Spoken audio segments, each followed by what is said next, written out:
to this episode of Chatting with Staxx. I'm your host, Bill Staxx, and today I got Tattoo Pedge. You got me? I'm just like playing stupid. I'm like, I ain't got anybody. You made this mess by hanging out with this schmuck in the first place. And I'm telling him, don't mess with these guys. Take a slap. Whatever it's gonna happen is gonna happen. This guy's asking me, what are you telling him? I'm like, to just shut the hell up and roll over. He Yeah, goes, he goes to like talk. I'm not gonna say who struck who, but the Italian side kind of like pistol whipped this motherfucker. Like, and this guy went down like a sack of shit. Literally, like you seen him lean against the car. And I go, that's the guy. So these other, you know, 4 or 5 guys run in the middle of the street, stop the car, yank him out the car, start bitch slapping him. And I don't care about that guy because he's a schmuck. But this guy, I feel bad. He's going, why'd you let him hit me in Serbia and this and that? I was like, what do you want me to do? I go, I know these guys and I know you. You're not blood with me. I'm not blood with them, but I do work with them. You ain't yeah, never put a piece of work in front of me. I said, and plus you like bad mouthing me and everything. I said, take your lumps, man. Everybody gets their lumps eventually. I've gotten beaten. I'm not like invincible. I got jumped by 30 guys. So, and whatever. He gets up. Oh, I'm never gonna forget this. That was the worst week. He gets Alex Rudai involved. Now, I don't. oh, You've heard about Alex Rudai, yeah, of course. okay? So he gets Alex Rudai involved, and you know this guy, the Romanian guy, he's part owner in a Romanian social club, hence where those CDs are. I would go there. So I would make these CDs free of charge, put like 22 songs on them. Instead of having like one crappy 10-song CD, I would make these songs and I'd give it to them. And I tell them, as long as I come in here, you give me the occasional free round or whatever, I'll keep making CDs for you. So that's how that happened. And when Alex Rudai came, I happened to be there, and this idiot Montenegrin, what an ass kiss this guy was. This guy kisses Alex Rudai's ass, and I tell him, I said, "This you're not Albanian. Why are you kissing an Albanian's ass?" I said, "You're like one of mine." No, I'm Montenegrin first. I'm like, well then f you. I go to walk away, hand on the shoulder, one of Alex's guys. It's like, get your hand off my shoulder. Now I'm going for my piece, and I'm like, yo, it's gonna go down. And I heard of Alex Rudai, never met him. But when you're cocky, you're cocky. End of story. If I could talk to John Gotti, I could talk to this guy. I don't care. So he's talking to me in Serbian. I need to know who hit so and so. Said, why are you asking me? Because you were here. You were the cause of it. I go, I was the cause of it? I was like, let me tell you something. Get your story straight. Second, you're talking to Alexa, this piece of crap. I said, he'll sell out his own mother for a dollar. I said, he's a sellout. And I go, he's a piece of crap because he comes to the Serbian club and acts like a Serbian, and 5 minutes later he's kissing your ass. I said, I'm done with that. He goes, listen, relax, relax. You know who you're talking to, right? I was like, yeah, I'm gonna relax. Get your hands off me. End the story. I said, you want to get this squared off? You go see Bobby Glasses.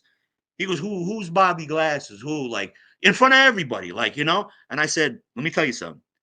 Go to Bobby Glasses. I gave him the address. I said, that's where you're going to have a sit down. Of course, he did go and have a sit down, but he went 20 deep. Okay, he went 20 deep. This was the story. Yeah, Bobby was like, he was just like right while he was sitting in the cafe, he was just like making the faces to everybody, like round up the whole, the guys, like so. When those 20 came out, because Ruda had a reputation, 20 guys is basically his crew. He never had 50, 60, 100 guys, 20, 30 guys. And So this with was those 20, before 30, you met Bobby Glasses, right? none. Well, no, this was I already knew Bobby Glasses. That's why I'm going to get back to the meeting Yeah, Bobby yeah. Glasses. So this, you know, this whole incident, it ended up getting squashed. Okay, this Romanian guy paid another Gambino guy to get him out of this problem. Paid like 40, 50 grand. What a dumbass. Okay, because they didn't even stand up for him. They took his money, the punk that he is, and it is what it is. I had to go back and get my CDs. Bobby asked me, "Can you go and get my CD?" Yeah, I can get them for you. I called him and I said, "Hey, I need my CDs back, because of what Pete did and all of that crap. Come back at the end of the week." I said, "Oh, no, no, no. By the end of tonight, you're gonna take them out." But we got customers. I don't care. Bobby said take them out. Well, screw Bobby. I'll tell him you said that. I said, called up Bobby. I said, they said screw you. That same night, 3 cars showed up. They pulled out hammers, bricks, because it was all plate glass windows all around that social club. All you heard was they were just throwing rocks and hammers and bricks and whatever. And everybody, patrons and all, went down. It was done, shut down. So they had to board the place up. And then I had to call the guy up again and said, I need my CDs. It's like Bobby put an order. Your place is going to go up again. Like this time, it ain't going to be, bricks and hammers and whatnot. So when I went to go meet Bobby that time, it was, I'm trying to give you a year. Uh, had to be 98. Yeah, 98. I had my bar. I opened up a bar on Fresh Pond Road. And that was another miracle, opening up a bar in an complete Italian owned neighborhood. Fresh Pond Road was like Little Italy. It was nobody non-Italian can have anything. Okay. So I got that. And Vito used to come to my bar all the time, wish me luck, have a cognac, throw 100 on the table, keep the change to the waitress. I had like a little lounge. It was a phenomenal bar to have in the middle of all these Irish pubs and little social clubs. It was like Mexican tile on the floor. I had curtains. I had like crazy stucco on the walls with sparkles. I had fluorescent lights. It was dope, man. It didn't belong in that neighborhood. It belonged to the city somewhere. Yeah. And I got that with banana approval, with banana protection.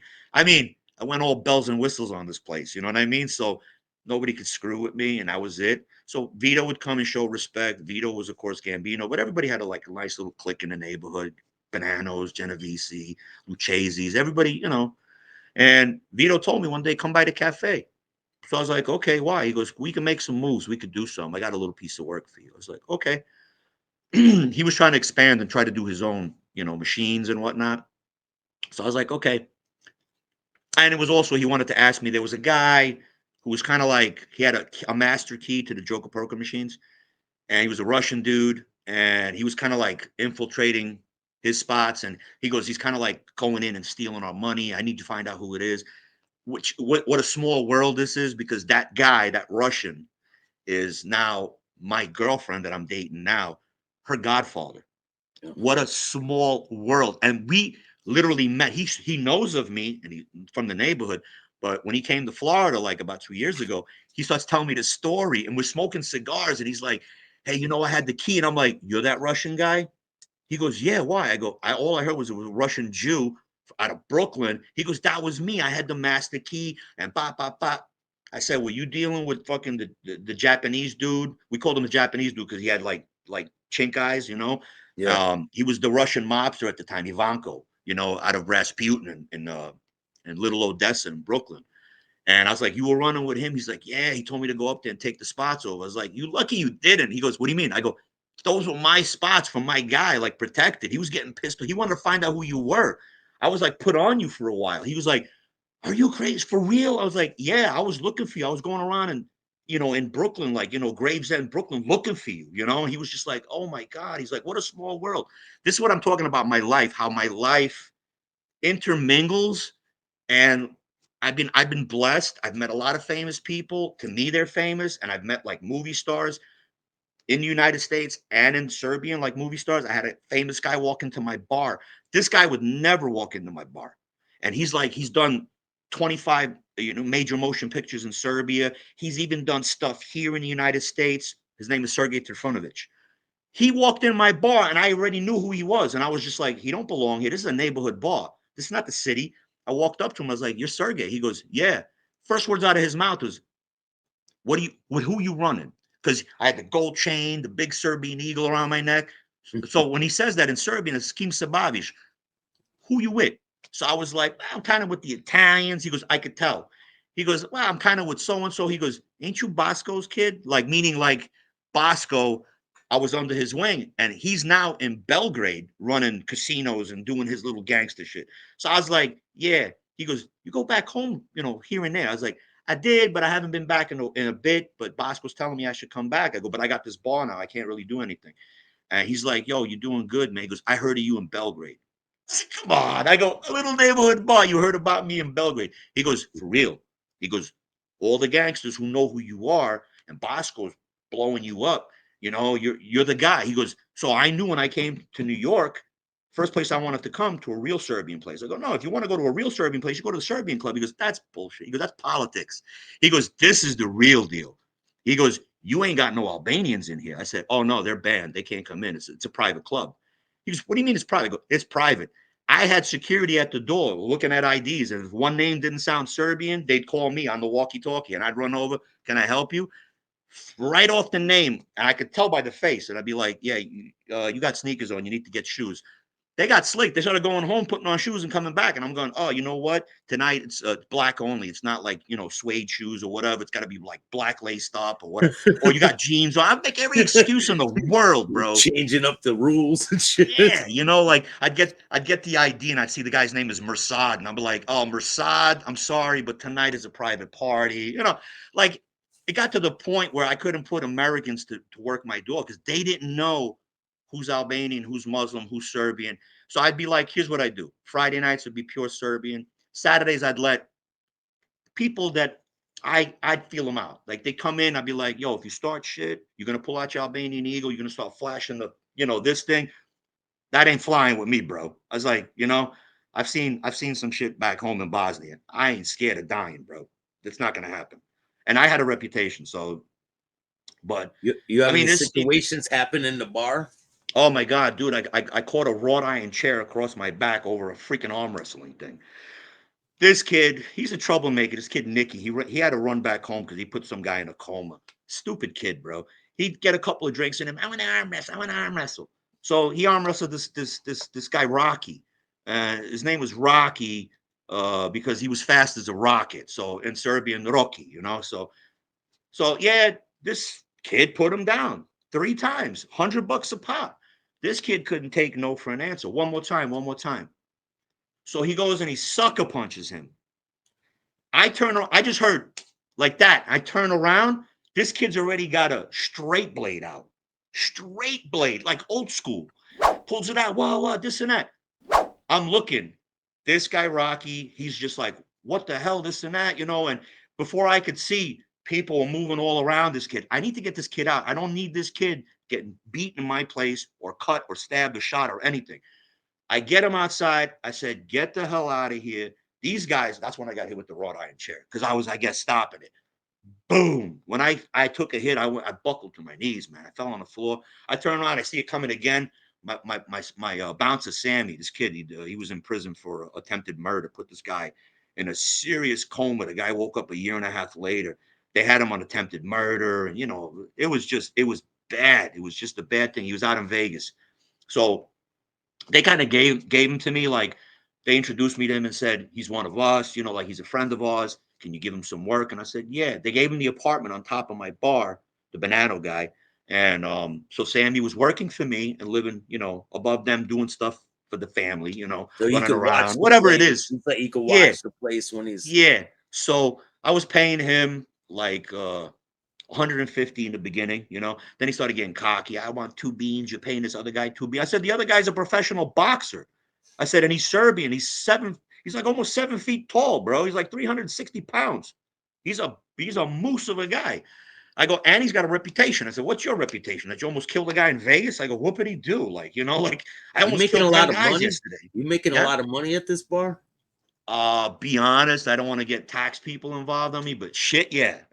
I was making, Yeah. for a neighborhood bar, they were getting pissed because the owner that owned the building came to me and he goes, Pedge, I don't know what it is. You got a golden Midas touch, but he goes, when I had the bar, I've never seen this bar this packed. He goes, the capacity is 125. You got to have 200 people in here like sardines. Yeah, And I because was you're a like, yeah. popular guy. Everyone wants to be around. They're the Well, you whole know what it was? neighborhood. I had an idea. And in my head, when I manifest something in my head, I make it happen regardless. I make it happen because I have to. You understand? Hmm. Um, so I had in my head an idea. I've been going to all these other social clubs and bars. I don't like this. I don't like that. What am I going to do to change it? So I said, Fridays, I'm going to bring in rock and roll music and whatever, modern Serbian music. Saturdays, I bring in the folk music to bring in the older people. They could break a few glasses and, kick back. And then I would bring like Thursdays or every other Friday a DJ, and I would mix it Serbian, American. I mean, we were playing techno. We were playing. I mean, I had guys coming in. They were high on X, and they were like with the freaking with those Glow what do you call those sticks. glow sticks and Yeah. shit. I mean, they would sit in the corner going like this, just rubbing themselves. I'd be like, what the? I didn't even know at the time. I was like, what are they on? They're like, oh, they're on X. And I'm like, what? Then I had neighborhood kids that were like 17, 18. I'd let them come in because I was going out to bars at 16. It is what it is. And I had Right. I had the police in my pocket. They just knew because it was a banana spot, they'd give me the heads up. So I remember one time cop came in front of my bar and was like, whoop, whoop. And I came out, got introduced to him. He goes, I'm gonna be watching your spot. I'm like, all right. So sure enough, I hear whoop whoop. So I run outside and I see him and he just goes like this to me. So I was like, okay. I get all the kids that I can out. I put them in the backyard. I had a huge backyard with the olive trees in the back, olive trees and fig trees. So I would be like, put them in the back, stick them in the basement. All of a sudden, ABC comes in, Alcohol Bureau Control. They come running in. They have all these zip ties on them, and I'm like, okay, can I help you? They start IDing everybody. I did. Where's your license? Where's this? Where's that? Who's this guy? I'm like, well, I'm the manager. I can't say I'm the owner. I go, I'm the manager. What's your name? I pull out my driver's license. I go, look, everything's well, your choking thing isn't right, and where's your resuscitate? I'm like, nobody told me about no resuscitation. I Some go, if I need stupid that, I'll shit, bring right? it. I said, I got the Yeah. CPR thing. That's all you need to have up there. He goes, yeah, who's the guy in control here? Me or you? And I'm like, all right, whatever. They didn't like it because they were going on a mission that night to bust underage drinkers. I got away with it. So of course I take care of those guys. They come in my bar, they drink for free all the time. I, these guys ended up being my buds to the point that the one guy, he was half Croatian, so he kind of spoke my language. So he'd come in my bar and we'd be getting drunk, and I go, hey, you know how back home we shoot? He goes, yeah, you want to shoot mine? He pulls out his off-duty, gun. And I'm like, no, I got mine. I go behind the bar and I pull out my Beretta, and I'm like, yo. So sure enough, like we're sitting in there. It's like 3:30 in the morning. I'm like, fuck, it's my bar. I start shooting in the wall. He shoots in the wall. It was insane, insane. That's I nuts, mean, man. I've had listen. I've got so many stories. If I were ever to write just one book, I couldn't do it. I couldn't do like an 800-900 page book. I don't want to be boring, but I've got so much, You have to juice. do different shit, Yeah, different I'm gonna have books. to, like the Do way do a Punch did series his. of books. Yeah, Yeah. like the way Punch did his Stealing Manhattan. Now he wants to do. I don't know if he wants to change the title, if he wants to do Stealing Manhattan 2 or Still Stealing Manhattan. Because I read the book. That book is missing a lot of stuff. Like, not because I want to be thrown in the book, but when I read that book, it was like, oh shit, that's Sava. Oh shit, that's Yovo. He worked for me. Oh, that's this guy. Oh, that's the guy that cut this dude's ear off. I was there. Like when me and him start talking, all those stories, I guess because he didn't have anybody to like vouch and vindicate those stories. And then when I did my I did an interview where it was the Serbian mob. I want to put the Serbs on the map. You know what I'm saying? So Mhm. um he heard that interview. He was like, "Oh my God, where were you before I started writing this book?" Because he wants to put the Serbs on the map too. Because I got tired of like, getting crapped on. Like, oh, you Serbs were never big. And I said it before. I'm gonna say it on your show as well. The Lufthansa heist was a joke. It was like a gumball machine where you put 25 cents in, and you get one gumball. What Punch did? Him and his old man. Yo, that one story about where he left the 17 million in cash behind because he didn't know, and he robbed whatever, like 11 million in diamonds. Just that alone, 11 million in diamonds. Come on. Now that's a It's score. one That's one. story, That's one story. and there's tons of them. And we're just talking about what his old man did with his crew and what Punch did when he was running under his old man and running on his own. It's insane what he did. Okay. And I've heard a lot of these stories, rumors, like sitting in the cafes and the social clubs, and I hear, hey, you heard what the Pink Panthers did? Now I know who's the head of the Pink Panthers. I know who the crew is. We all ran in these circles. So when I talk to Punch and I drop a name and Punch goes, oh my God, I almost forgot about him. You knew him? I was like, I worked for him. I go, he gave me some shoddy BS job where I just showed up for 2 hours and I was getting paid 1,000 a day as a asbestos supervisor. It was like we knew the same people. Don't get me wrong. To know, let's say the population of Serbs 50,000 in New York, the tri-state area, maybe max, maybe. Let's say 25 on the safe end. and I knew everybody and anybody who was anybody and everybody. Okay, so it's kind of crazy that we ran in that little circle, but yeah, it's insane. And then Punch goes, "Yeah, I remember coming to your bar. Yovo, the bouncer, brought me there right when I got out in '99." I said, "That's when I got rid of the place, right around '99. Like 2000, I was shut down. I was just like, I'm done with this. Like, I couldn't deal with sitting in the bar at 4 in the morning and then keeping it open for another 4 hours because in New York it's like after hours, from 4 to Yeah. whatever. I couldn't deal with it. Couldn't go to the gym. Couldn't work out. And then I had to go home, get 3 4 hours of sleep. Sometimes I'd sleep in the basement of the place, just wash my face in the sink, go around the corner, take a shower by my mom's house, come back and reopen the bar. It just got monotonous, and I had to deal with my people. My people are like the biggest. I love being who I am. I love being Serbian and whatnot, but it's your own people that kind of like put a knife in your back. I got tired of the backstabbing, tired of the cops being called on me, tired of the setups. Like I knew when the cops came in and went straight to the bathroom, they're looking for coke. I'm like, Sure. you ain't gonna find coke here. They're like, what are you talking about? I go, yo, first off, it's Banano. This guy doesn't want anything coming out of here without his permission. And he told me nothing's gonna be in that direction coming from here because he got locked up back in the day with the pizza connection thing. So, you know what I mean? Like he did his time, hit his money. He just didn't want to, deal with that kind of stuff anymore. He didn't want to bring heat. He was legit, legit, had businesses. Yeah. So it is what it is. Um, I have a lot of people that are younger than me, 10, 15 years, and came to my bar. They were just like 17 at the time or whatever.